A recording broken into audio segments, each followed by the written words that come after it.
अच्छा, आज की वीडियो में जो है ना ये आपको दिखाएंगे कि ये किसी लॉक में जो है ना चाबी टूट जाती है तो उसको कैसे निकाला जाता है।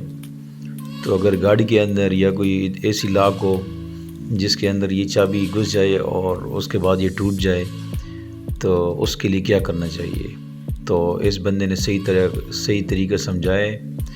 और ये देखिए एक ब्लेड उसने ले ली है और अभी देखें आगे इसके साथ ये क्या कारीगरी करता है।